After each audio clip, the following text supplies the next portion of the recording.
தந்தை மகன் தூய ஆவியாரின் பெயராலே ஆமென். இறை இயேசுவில் பிரியமான சகோதர சகோதரிகளே, தவக்காலத்துடைய இந்த 5ஆம் வார இந்த திங்கட்கிழமையிலே, அது இந்த ஏப்ரல் மாதத்துடைய இந்த 7ஆம் நாளை இன்று தாயாம் திரு அவை தலசா ஜான் த பேப்டிஸ்ட் என்பவரை நினைவு கூறுகின்றது. இவர் பிரான்ஸ் நாட்டிலே 17ஆம் நூற்றாண்டிலே பிறந்தவராக தன் வாழ்நாளிலே சிறுவர்களுக்காகவும் இன்னும் அகதி பெண்களுக்காகவும் இன்னும் ஆசிரியர்களுக்காகவும் என்று பல்வேறு நிலைகளை தங்களுடைய பணிகளை இவர் ஆற்றியிருக்கின்றார். ஏழை மாணவர்களுக்காக தன் வாழ்வை அர்ப்பணித்திருக்கின்றார். குறிப்பாக பள்ளிக்கூடத்தை நல்ல முறையிலே நிறுவி புதிய நல்ல நல்ல கருத்துக்களை நல்ல நல்ல சிந்தனைகளை எவ்வாறு ஆசிரியர் இருக்க வேண்டும், எவ்வாறு மாணவிகளை கட்டி எழுப்ப வேண்டும் என்பதற்கு ஒரு ஆணித்தரமாக 17ஆம் நூற்றாண்டிலே மாணவர்களை உருவாக்கியவர் தான் இந்த ஜான் பேப்டிஸ்ட் தலசால். இவருடைய பெயரிலே இன்று பல்வேறு நிறுவனங்கள், கல்வி நிறுவனங்கள் இன்றைக்கு இருக்கின்றது. நல்ல ஒரு பாதுகாவலராக, இந்த கல்வி நிறுவனத்தினுடைய தந்தையாக தலசால் சகோதர சபையை உருவாக்கி இந்த 17ஆம் நூற்றாண்டிலே பல பணிகளை இவர் திருச்சபைக்கு ஆற்றியிருக்கின்றார்கள். இன்றும் தொடர்ந்து உலக நாடுகள் பல இடங்களிலே இந்த தலசால் சபை ஏழை மாணவர்களுக்கென்று கல்வியை கற்றுக் கொடுக்கிறார்கள். குறிப்பாக கிராமப்புறங்களிலே இந்த தலசால் சபை சகோதரர்கள் தங்களுடைய பணியை சிறப்பாக திருவையில் ஆற்றி கொண்டிருக்கின்றார்கள். அவருடைய இந்த திருநாளிலே ஆண்டவர் நமக்கு அருமையான இந்த முதல் வாசகத்தை இன்னைக்கு தானியேல் புத்தகத்தில் நமக்கு குறிப்பிடுகின்றார். எவ்வாறு ஒரு நீதி தீர்ப்பு வழங்க வேண்டும் என்பதற்கு, ஒரு நடுநிலைமையோடு இருக்க வேண்டும் என்பதற்கு தானியேலை ஆண்டவர் இன்னைக்கு நம்ம முன்னே வைக்கின்றார். அப்போ சூசனாவுடைய இந்த வாழ்விலே அநீதியாக அவர் குற்றம் சாட்டப்படுகின்றால், ஒரு இளைஞனோடு உறவு கொண்டால் என்று. ஆனால் அந்த சூழ்நிலையிலே அந்த 2 மூப்பர்கள் அவரை தங்களுடைய சுயநலத்துக்காக அவரை பயன்படுத்த நினைக்கின்றார்கள்.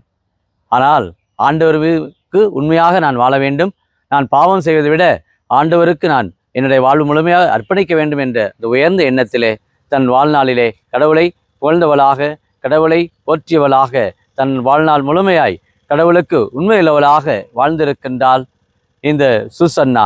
ஆக அந்த அளவுக்கு கடவுள் இந்த தானியேல் இறைவாக்கினர் வழியாக இந்த ஒரு நீதியானது அவளுக்கு கொடுக்கப்படுகிறது. கடவுளிடத்திலே அவள் மன்றாடுகின்றாள். சூசன்னா அழுது புலம்பி, ஆண்டவரே, ஏதோ இந்த ஒரு அவல நிலையில் இந்த சாவை நான் ஏற்கப் போகிறேனே, நான் ஒரு குற்றம் நான் செய்யவில்லையே என்று கலங்கி போயிருக்கிற வேளையிலே அவருடைய வாழ்விலே தானியேல் அதை குறுக்கிட்டு அதை ஒவ்வொருவராக கூட்டு அந்த மூப்பர்களை கூட்டு தனித்தனியாக விசாரிக்கின்றார்.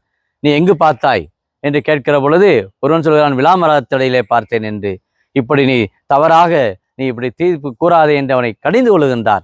அதே சமயத்தில் மற்றொரு மூப்பரையும் கூப்பிட்டு தனியாக கேட்கிற பொழுது அவர் கருவாலி மரத்தில் என்று சொல்லுகின்றார். இருவருமே மாறி மாறி அவர்கள் பேசுகின்ற பல இடங்களை மாறி மாறி அவர் சொல்லுகின்றார்கள். ஆகவே இவருடைய தீர்ப்பானது ஒரு அநீதியான தீர்ப்பு என்பதை அவர் உணர்த்துகின்றார். சூசன்னாவை ஆண்டவருடைய அருளால் காப்பாற்றுகின்றார். ஆக உண்மையிலேயே ஆண்டவர் இயேசு இந்த நற்செய்தியை நமக்கு சொல்லுகின்றார். நீங்கள் உலகப்போக்கிலான தீர்ப்பை கூறுகிறீர்கள், நான் என்னுடைய தந்தையோடு இணைந்து சான்று பகர்கின்றேன். நான் மக்களுக்கு எப்பொழுதுமே நான் என்னுடைய வாழ்வை முழுமையாக ஒப்புக் கொடுக்கிறேன் என்று இயேசு தந்தையை குறித்து சான்று பகர்கின்றார். என்னை காண்பவன் தந்தையை காண்கிறான், தந்தையை காண்பவன் என்னை காண்கின்றான்.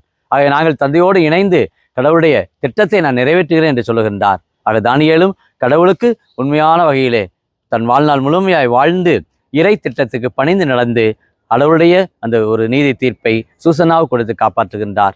ஆக நம்முடைய வாழ்விலே எத்தகைய ஒரு நீதி தீர்ப்புகள் இன்றைய சமுதாயத்தில் இருக்கிறது?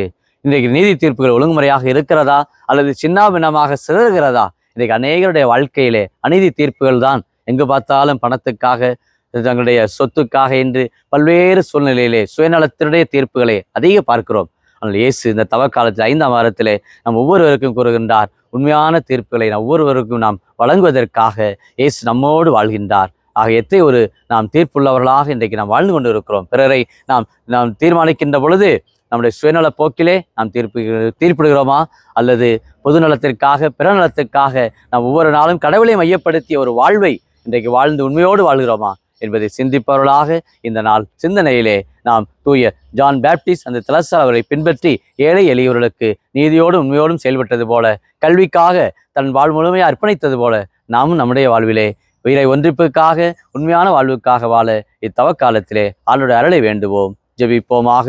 அன்பின் பரலோக பிதாவே, அப்பா இயேசுவே, அருமையான இந்த நாளிலே ஏப்ரல் மாதத்தில் இந்த 7ஆம் நாளிலே இந்த ஜான் பேப்டிஸ்ட் தலசால் இந்த கல்வி தந்தை இன்னைக்கு நினைவுகூரக்கூடிய இந்த நாளிலே குறிப்பாக கிராமப்புறங்களிலே இந்த கல்வி நிறுவனங்களை நிறுவி ஏழை மக்களுக்கு, சிறுவர்களுக்கு தன்னுடைய வாழு முழுமையாய் அர்ப்பணித்தது போல, நல் வழிகாட்டியது போல, நல்ல ஆசிரியர்களை உருவாக்க வேண்டும் என்ற நல்ல சிந்தனையை இந்த சமூகத்துக்கு கொடுத்து உருவாக்கிய இந்த தலசாலை சகோதரரைப் போல என்னாலும் வாழ்விலே நாங்கள் உமக்கு உண்மையுள்ளவர்களாக, நீதியுள்ளவர்களாக, எப்பொழுதுமே உண்மைக்கு சான்று பகர வந்தேன் என்று உடைய வார்த்தைக்கு நாங்கள் ஒவ்வொருமே நாங்கள் நீதிக்கு குரல் கொடுக்க, உண்மைக்கு சான்று பகர, எங்களுடைய வாழ்வு முழுமையாய் அநீத தீர்ப்புகளை விட்டுவிட்டு பரிசுத்த வாழ்வு வாழ, எவ்வாறு சூசன்னா உண்மை நம்பி கடவுளே எனக்கு இறங்கும் என்று கேட்டது போல எங்களுடைய அன்றாட வாழ்விலே நிச்சயம் கடவுள் ஒரு நீதியோடு வாழுகிற பொழுது கடவுள் நம்மை கைவிட மாட்டார். நான் உன்னை விட்டு விலகுவதுமில்லை, உன்னை என்றும் கைவிடவில்லை என்று சொல்லக்கூடிய அளவுக்கு தானியேலை ஆண்டவர் சூசன்னார் வாழ்விலே அனுப்புகின்றார். அதே போல தூதர்களை ஆண்டவர் எப்பொழுதுமே நம்முடைய வாழ்க்கையில் அனுப்புவார். நாம் உண்மையோடு இருக்கிற பொழுது,